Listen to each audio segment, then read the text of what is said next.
The scripts are written, the pawns are in place. Every headline feels rehearsed. The faces change, but the tone stays the same. Every 4 years, new characters take the stage. Different slogans, same story. They promise peace, deliver noise, and call it progress. We live in an age where illusion is comfort and truth feels inconvenient. But prophecy warned us it would be like this. For this reason, God will send them strong delusion, that they should believe the lie, that they all may be condemned who did not receive the love of the truth, that they might be saved. The media doesn't hide it anymore. They call it programming. You flip through channels, but it's all the same script. Fear in high definition. The goal isn't to inform you, it's to form you. To make you react, not reflect. To make you argue with strangers instead of asking what's really going on behind the curtain. People don't realize how easy it is to steer a crowd when everyone thinks they're independent. And yet, this isn't political, it's spiritual. Because every lie needs an architect, and deception always has a designer.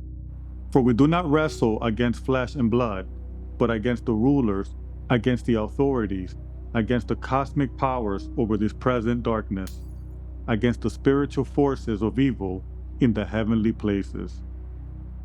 One season, it's silence and censorship. The next is freedom and reform. The crowd cheers for the new act, forgetting it's the same play. Each wave promises light, but ends in more division.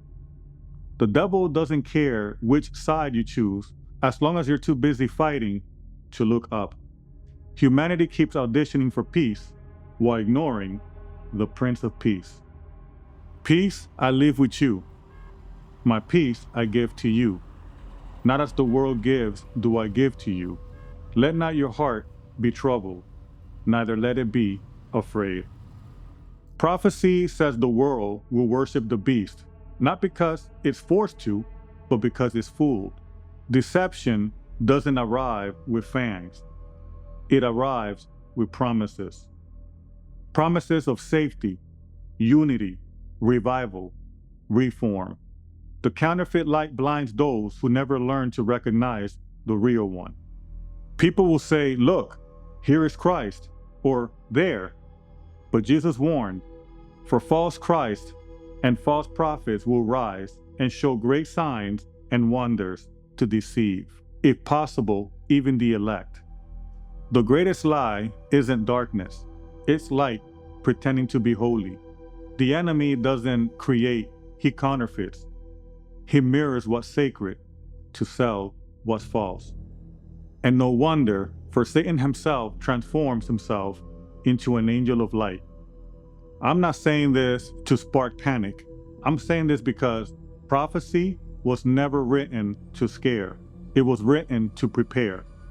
I'm not afraid of what's coming because I already know who's coming after. Every trembling in the earth, every rumor of war, every shadow rising is still under his command. God doesn't lose control when the news loses its mind. So when you see chaos, remember, it's not the end of the story, it's the setup for glory. And you will hear of wars and rumors of wars. See that you are not troubled, for all these things must come to pass, but the end is not yet. And we know that for those who love God, all things work together for good, for those who are called according to his purpose. Distraction has become the new religion. If the enemy can make you sin, he'll keep you scrolling. If he can't break your faith, he'll flood your feed. He doesn't need you to worship him, just to forget God exists. Every moment of outrage is another second you didn't spend in prayer. Every argument online is another seed of pride planted in your heart. The deception isn't loud, it's subtle. It's you thinking you're too smart to be deceived. Be sober-minded. Be watchful. Your adversary, the devil, prowls around like a roaring lion, seeking someone to devour. But here's where the story changes. Hope isn't passive. It's not waiting on the sidelines for permission to move. Hope is motion. It's the steady heartbeat of heaven inside chaos. When the world says everything's falling apart, heaven whispers everything's falling into place. Every fulfilled prophecy is a reminder that God keeps His word. The same Bible that predicted darkness also promises deliverance. And the same Jesus who said trouble would come also said, "These things I have spoken to you, that in me you may have peace. In the world you will have tribulation, but be of good cheer. I have overcome the world." That's the kind of hope that doesn't flinch.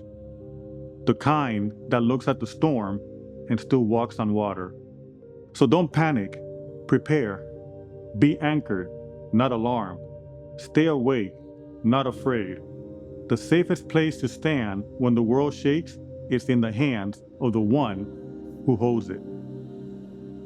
The director hasn't left the stage. The story hasn't slipped from his grasp. And when the curtain finally falls, every prophecy, every tear, every battle will prove one thing. Hope was never gone. It was in motion all along.